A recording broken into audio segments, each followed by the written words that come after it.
ఇక కమిషన్ల కథ. కొడంగల్ నారాయణపేట లిఫ్ట్ అసలు ఇది 4350 కోట్లు ఖర్చు పెట్టి 1,00,000 ఎకరాలకు నీళ్ళు ఇస్తారట. అయితే ఇక్కడ నేను చెప్పాల్సింది ఏంటంటే వాస్తవానికి కొడంగల్ నారాయణపేట లిఫ్ట్ను ఎడబెడుతున్నారు మళ్ళా, అయితే భీమాల పెడుతున్నారు. మళ్ళా భీమాకు ఇప్పటికే 20 టీఎంసీలలో ఆ 2,10,000 ఎకరాలు పారే పరిస్థితి లేదు, వాళ్ళకే నీళ్ళు తక్కువ ఉన్నాయి. అందులోకెళ్ళి మళ్ళీ ఒక 7 టీఎంసీలు గుంజుతా అంటే అవుతుందా? అటు భీమా ఆగం, ఇటు కొడంగల్ ఆగం, ఇద్దరి మధ్య కొట్లాట. అన్నిటికంటే ఇంకా డేంజరస్ పాయింట్ ఇప్పుడు ఇదేమవుతుంది, నువ్వేం లెక్క పెట్టిన, మనం ఏం చెప్పినాం, భీమాకు ఒక టీఎంసీకి 10,000 ఎకరాలు బారుతుంది, 20 టీఎంసీలతో 2,00,000 ఎకరాలు భీమాల బారుతుందని మనం చెప్పినాం. నువ్వేమంటున్నావు, ఒక టీఎంసీకి 15,000 బారుతుంది అంటే రేపు కృష్ణా ట్రిబ్యునల్ ముందు నువ్వు అడిగే నీళ్లలో ఇది దెబ్బ పడదా? చూడందా బుర్రు నోటు చేసే పని ఇది. రేపు ఏమంటాం, కృష్ణాలో మనము ఇన్ని లక్షల ఎకరాలు ఉంది, ఒక టీఎంసీకి 10,000 ఎకరాలు చొప్పున నాకు ఇన్ని టీఎంసీల నీళ్ళు కావాలని మనం కొట్లాడతాం. నువ్వు ఇక్కడ ఏమంటున్నావు, భీమాలో నాకు సేవింగ్ ఉంది, ఒక టీఎంసీకి 15,000 భీమాల వాడుతుంది అంటే రేపు నీ బ్రిజేష్ కుమార్ ట్రిబ్యునల్ ముందు నీ వాదనలు వీగిపోవా? ఈ రాష్ట్రానికి కేటాయింపులు తగ్గవా? ఆ మైండు లేదు వీళ్ళకు. రెండు ఇంపార్టెంట్ ఏంటంటే మక్తల్, ఇలా పాలమూరు కింద మక్తల్ బారేది.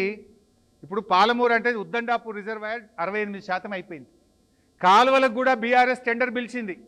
కాలువ తవ్వితే గ్రావిటీ ద్వారా మక్తల్కు 66,900 ఎకరాలు బారుతుంది, కర్వేరి నుంచే బారుతుంది.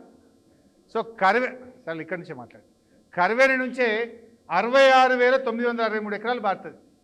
కర్వేరి రిజర్వాయర్ 99% పూర్తయిపోయింది.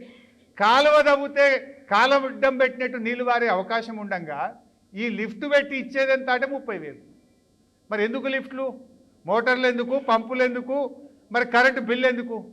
పాలమూరుకి వెళ్ళి డైరెక్ట్ కర్వేరి నుంచి 66,000 ఎకరాలకు, అంటే డబుల్ ఆయకట్టు, ఇది 30 ఆడ 66 గ్రావిటీ ద్వారా పోతుంది.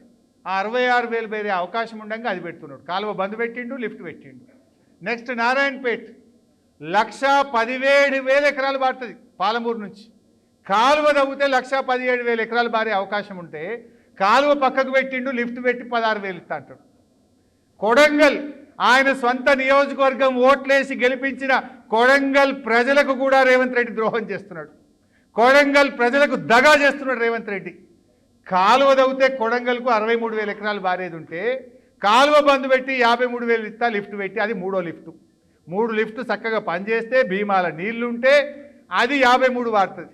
ఈడ గంత పెద్ద రిజర్వాయరు కర్వేనా ఉద్దండాపూర్లో బ్రహ్మాండంగా సిలకుంటాయి నీళ్లు, దాంట్లో మంచిగా కాలువ తవ్వుకొని నువ్వు పారియక లిఫ్ట్, అది 3వ లిఫ్ట్లో వాడుతుందట. అంటే ఇది కొడంగల్ ప్రజలకు మోసం చేయడం కాదా? అసలు ఈ లిఫ్ట్ వల్ల మేలు జరుగుతుందా, నష్టం జరుగుతుందా? ఇవాళ మీకు ఇంత మంచి కాలువలు తవ్వ, అదే 4,350 కోట్లు ఖర్చు పెడితే కాలువలు పూర్తయితాయి కదా, పాలమూరు కాలువలు పూర్తయితాయి కదా. మరి నీ ప్రాధాన్యత ఏంది? నిజంగా రైతులకు నీళ్ళు రావడమా, కమిషన్లు రావడమా?